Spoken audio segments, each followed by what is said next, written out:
मुगल साम्राज्य के हरम को लेकर इतिहास में सैकड़ों किस्से लिखे गए। उसकी शुरुआत बाबर ने की, लेकिन उसे भव्य बनाने का काम अकबर ने किया। मुगल बादशाह अकबर के दौर में हरम में 5000 से अधिक औरतें थीं, जिनकी तनख्वाह और अधिकार चौंकाने वाले रहे हैं, जिसमें रानियां, रखेलें, दासियां और महिला कामगार शामिल थीं। आइए जानते हैं इस वीडियो में मुगल साम्राज्य के हरम के बारे में। लेकिन वीडियो शुरू होने से पहले अगर आप चैनल पर नए हैं या आपने अभी तक चैनल को सब्सक्राइब नहीं किया है तो चैनल को सब्सक्राइब करना और बेल आइकन दबाना बिल्कुल ना भूलें, जिससे आगे भी आपको ऐसी वीडियोस मिलती रहे। अरबी भाषा में हरम का मतलब होता है पवित्र स्थान। मुगलों के हरम में केवल बादशाह को जाने की छूट थी।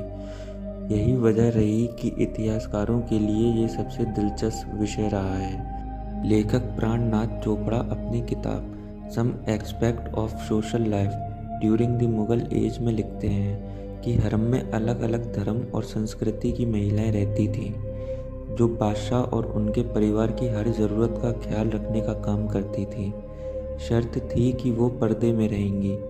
पर्दे में रहने के कारण कई दासियां ऐसी भी थीं जिनकी पूरी जिंदगी बीत जाती थी, पर वो नज़र भरकर बादशाह को देख नहीं पाती थीं। हरम में सबकी जगह और जिम्मेदारियां दोनों तय थीं। मुगलों के हरम में कई हिस्सों में बांटा होता था, यानी रानियों के रहने की जगह और दासियों व रखेलों की जगह अलग अलग तय थी। इतना ही नहीं, जो महिला बादशाह की खास होती थी और जिसे वो नापसंद करते थे, उनके लिए अलग अलग कमरों की व्यवस्था थी। हरम में रहने वाली हर औरत की अपनी जिम्मेदारियां तय थीं। बाग बगीचे संवारना, चमकदार पर्दों की व्यवस्था करना, फव्वारों की देखरेख, शम्मा को बुझने से रोकना, ऐसे तमाम काम उनकी जिम्मेदारियों का हिस्सा थे। हरम की सुरक्षा के लिए औरतें विदेशों से भी मंगाई जाती थीं, क्योंकि हरम में बादशाह के अलावा किसी अन्य मर्द को घुसने की अनुमति नहीं थी। इसलिए अंदर की सुरक्षा का काम भी औरतें ही संभालती थीं। इसके लिए हिंदुस्तान के बाहर से मजबूत कद काठी वाली औरतें बुलवाई जाती थीं।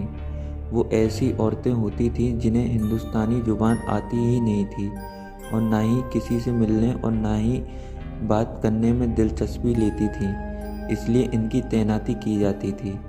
मुगलों के हरम में औरतों को तनख्वाह से ज़्यादा तो नजराने मिल जाते थे। मुगलों की तरह हरम को व्यवस्थित रखना किसी दूसरी सल्तनत के राजा के लिए आसान काम नहीं था।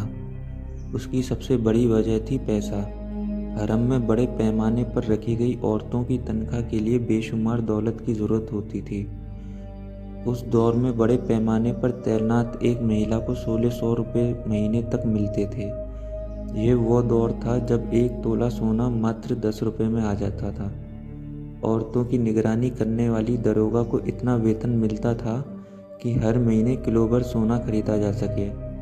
कहा जाता है कि उस दौर में 5 रुपये में पूरे महीने भर का खर्च आराम से चल जाता था। आकर्षक तनख्वाह और नजराने का लालच देखकर कई औरतें हरम का हिस्सा बनने की कोशिश करती थी, लेकिन उनका प्रवेश इतना भी आसान नहीं था। मुगलों की सबसे बड़ी शर्त थी ईमानदारी और पर्दे का ध्यान रखना, यानी ना तो हरम की कोई औरत बाहर जाएगी और ना ही उसका कोई अपना अंदर आएगा। हरम की महिलाओं का अलग ही रुतबा था। शहंशाह को छोड़कर किसी को भी देहरी पर रोक देने का अधिकार उनके पास थे। किसी भी पुरुष के ताक झांक करने पर वे उसे सजा दिलवाने का पूरा अधिकार रखती थी। कितना भी गंभीर और गुप्त शाही फरमान क्यों ना हो, उसे लेकर अंदर आने वाले को दरवाजे पर ही रुकना पड़ता था। हरम के अंदर रानी या बादशाह तक फरमान को पहुंचाने का काम दासियां ही करती थी। इतिहासकार कहते हैं कि उस दौर में हरम की महिलाओं को पर्याप्त तनख्वाह मिलती थी। अगर उन्होंने अपने काम से रानी या बादशाह को खुश कर दिया तो नजराने के तौर पर गहने, अशरफी और कई बहुमूल्य चीज़ें मिल जाती थीं। कई महिलाएं तो ऐसी थीं जिन्हें तनख्वाह से अधिक पैसे तो नजराने में मिल जाते थे। मुगलिया हरम कई शहरों में बने हुए थे। मुगल बादशाह बाबर से लेकर बहादुर शाह जफर तक हरम अस्तित्व में रहे, लेकिन इसका सही रूप अकबर के समय में देखा गया। जहांगीर के समय यह व्यवस्था अपने चरम पर थी। और औरंगज़ेब के समय यानी मुग़ल शासन के पतन काल में हरम का अस्तित्व खत्म होने लगा था। उसके बाद हरम रंगरलियों का अड्डा बन गया था। मुग़ल काल में कई शहरों में हरम थे। मुख्य शाही हरम आगरा, दिल्ली, फतेहपुर सीकरी और लाहौर में थे, जहां बादशाह का ज़्यादा वक्त गुजरता था। इसके अलावा भी और कई शहरों में हरम थे। दोस्तों, आज की वीडियो में हमने आपको मुग़ल साम्राज्य में हरम के बारे में बताया। ऐसी और वीडियोस देखने के लिए चैनल को सब्सक्राइब करना और बेल आइकन दबाना बिल्कुल ना भूलें, जिससे आगे भी आपको ऐसी वीडियोस मिलती रहें।